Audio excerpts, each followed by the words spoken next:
नमस्ते। तारों के बीच की यात्रा यानी इंटरस्टेलर ट्रैवल, ये हमेशा से ही मानव जाति का सबसे बड़ा सपना रहा है ना? क्या वो दूर चमकते सितारे कभी हमारी पहुंच में होंगे? आज की इस चर्चा में हम इसी रहस्य को सुलझाने वाले हैं। लेकिन सबसे बड़ा सवाल तो यही है कि क्या इंसान कभी प्रकाश की गति से भी तेज चल पाएगा? चलिए सीधे इस गहराई में उतरते हैं। देखिए, आज की फिजिक्स के नियम हम पर कुछ बहुत ही सख्त पाबंदियां लगाते हैं, लेकिन कमाल की बात यह है कि वो कुछ बेहद रोमांचक सिद्धांतिक रास्ते भी खोल देते हैं। तो सबसे पहले बात करते हैं हमारी पहली रुकावट की, प्रकाश की परम सीमा। जब भी हम स्पीड की बात करते हैं तो बीच में आ जाती है आइंस्टाइन लिमिट।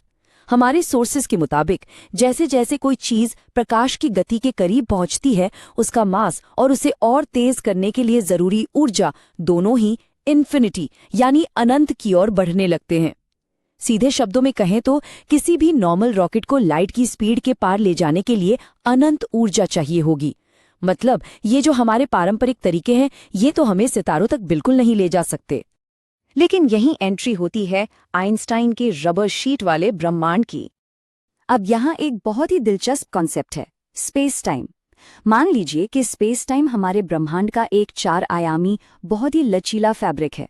आइंस्टाइन की जनरल रिलेटिविटी हमें बताती है कि गुरुत्वाकर्षण कोई आम फोर्स नहीं है, बल्कि ये मास और एनर्जी की वजह से इस लचीले स्पेस टाइम में आने वाला घुमाव है। तो असली पॉइंट ये है, हम अंतरिक्ष के अंदर प्रकाश से तेज नहीं चल सकते, लेकिन क्या हो अगर हम अंतरिक्ष के इस फैब्रिक को ही मोड़ दें? और यहीं से जन्म होता है एक कमाल के आइडिया का, वार्प ड्राइव यानी अंतरिक्ष की लहर। मिगुएल अल्क्यूबिएरे ने एक वार्प बबल ज्यामिति का प्रस्ताव रखा था। ये बहुत ही शानदार तरीके से दिखाता है कि कैसे एक स्पेसशिप एक बुलबुले के अंदर बिल्कुल सेफ बैठ सकता है।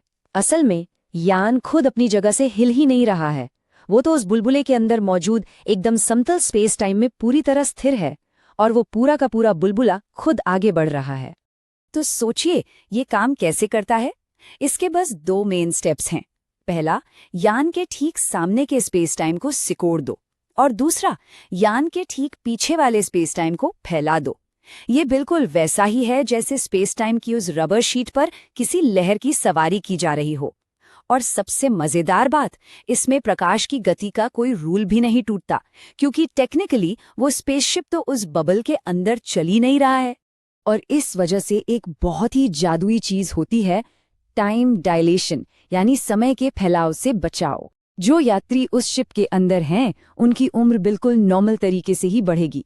रिलेटिविटी की वजह से समय के धीमे होने का डर या फिर क्रशिंग जी फोर्सेस, इनमें से किसी भी चीज का सामना नहीं करना पड़ेगा। मतलब एस्ट्रोनॉट्स के लिए ये पूरी तरह से सुरक्षित है। पर रुकिए, यहाँ एक बहुत बड़ी रुकावट है, नकारात्मक ऊर्जा। देखिए, यान के पीछे के स्पेस को फैलाने के लिए हमें एग्जॉटिक मैटर चाहिए होता है। ये एक ऐसा अजीबगरीब पदार्थ है जिसमें नकारात्मक ऊर्जा घनत्व या नेगेटिव एनर्जी डेंसिटी होती है। अब ये क्लासिकल फिजिक्स की वीक एनर्जी कंडीशन का पूरी तरह से उल्लंघन करता है, लेकिन स्पेस को बाहर की तरफ मोड़ने के लिए ये जरूरी भी है। चलिए देखते हैं कि इस सुपरलुमिनल यात्रा के लिए असल में कितनी नकारात्मक ऊर्जा चाहिए। सच कहूं तो ये नंबर अपने आप में दिमाग चकरा देने वाला है। 10 की घात 65, मतलब 1 के पीछे पूरे 65 शून्य। शुरुआत में ये कैलकुलेट किया गया था कि प्रकाश की गति से 200 गुना तेज चलने वाले एक वार्प बबल को मेंटेन करने के लिए इतनी विशाल ऊर्जा की जरूरत होगी। अब इस आंकड़े का अंदाजा लगाना थोड़ा मुश्किल है, तो इसे ऐसे समझते हैं। सिर्फ एक वार्प बबल को बनाए रखने के लिए 10 की घात 45 पृथ्वियों, जी हाँ, हमारी पूरी की पूरी पृथ्वी, इतनी सारी पृथ्वियों की कुल ऊर्जा के बराबर नकारात्मक ऊर्जा चाहिए होगी। और बस यही वो रुकावट है जो अल्क्यूबिएरे की ओरिजिनल वार्प ड्राइव थ्योरी को लगभग असंभव बना देती है। तो क्या ऊर्जा की यह असीमित मांग हमारे वार्प ड्राइव के सपने को यहीं खत्म कर देती है? शायद हाँ, लेकिन क्या तारों के पार जाने का कोई और रास्ता है? बिल्कुल है, और वो है वर्म होल, ब्रह्मांड का शॉर्टकट। अगर हम तुलना करें तो वार्प ड्राइव में हम स्पेस टाइम के फैब्रिक को जहाज के चारों तरफ घुमाकर स्पेस में सर्फिंग करते हैं, लेकिन worm hole, worm hole space time के फैब्रिक के आर पार सीधे एक टॉपोलॉजिकल टनल बना देता है। इसे हाइपर स्पेस के बीच से गुजरने वाला एक शॉर्टकट मान सकते हैं, जैसे किसी ब्रह्मांडीय दरवाजे से प्रवेश किया और दूसरे से बाहर आ गए। हालांकि एक ट्रैवर्सेबल वर्म होल खोजना, मतलब एक ऐसा वर्म होल जिससे इंसान सुरक्षित गुजर सकें, इतना भी आसान नहीं है। इसके लिए भौतिकी के नियम काफी सख्त हैं। यात्रा का समय 1 साल से कम होना चाहिए। यात्रियों पर त्वरण यानी एक्सेलरेशन 1g से कम होना चाहिए, और रास्ते में कोई कुचलने वाली ब्लैक होल जैसी सिंगुलैरिटी या इवेंट होराइजन नहीं होना चाहिए, जहां से वापसी नामुमकिन हो जाए। अब एक वर्म होल को खुला रखने के लिए भी नकारात्मक ऊर्जा तो चाहिए ही होती है, लेकिन ये जो नंबर है ना, ये थोड़ी उम्मीद जगाता है। -0.71।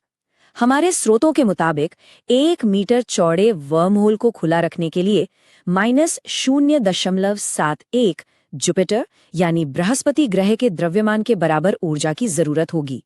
माना कि ये अभी भी बहुत विशाल है, लेकिन वार्प ड्राइव वाली उस अकल्पनीय मांग से तो काफी कम है। और यहाँ सबसे ज्यादा रोमांचक बात क्या है, ये नकारात्मक ऊर्जा सिर्फ विज्ञान कथाओं का हिस्सा नहीं है। इसे कैसिमीर इफेक्ट के रूप में आज क्वांटम मैकेनिक्स की प्रयोगशालाओं में सच में देखा गया है।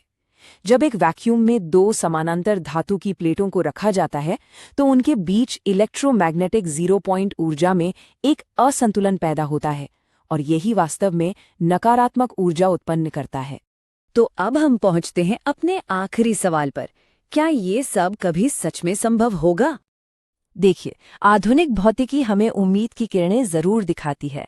कुछ हालिया विश्लेषण बताते हैं कि कुछ खास स्पेस टाइम ज्यामितियां या ग्रेविटेशनल सॉलिटॉन्स इस नकारात्मक ऊर्जा की जरूरत को काफी हद तक कम कर सकते हैं, या शायद पूरी तरह खत्म भी कर सकते हैं।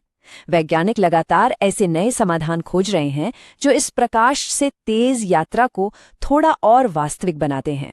इस पूरी चर्चा को अगर समेटना हो तो मशहूर science fiction writer Arthur C Clarke का एक बहुत ही शानदार कोट है, संभव की सीमाओं को खोजने का एकमात्र तरीका ये है कि थोड़ा आगे बढ़कर असंभव में कदम रखा जाए। और आज के इन सोर्सेज ने भी यही दिखाया है कि कैसे भौतिकी उस असंभव को संभव बनाने की कोशिश में लगी हुई है। तो इस विश्लेषण के अंत में एक बहुत ही गहरे सवाल के साथ इसे छोड़ते हैं। जैसे जैसे मानवता इस असंभव की ओर अपने कदम बढ़ा रही है, क्या ये विशाल ब्रह्मांड हमेशा हमारी पहुंच से बाहर ही रहेगा, या फिर ये स्पेस टाइम बस हमारे द्वारा मोड़े जाने का इंतजार कर रहा है? इस चर्चा में शामिल होने के लिए शुक्रिया। ब्रह्मांड के इन रहस्यों के प्रति अपनी जिज्ञासा हमेशा बनाए रखें।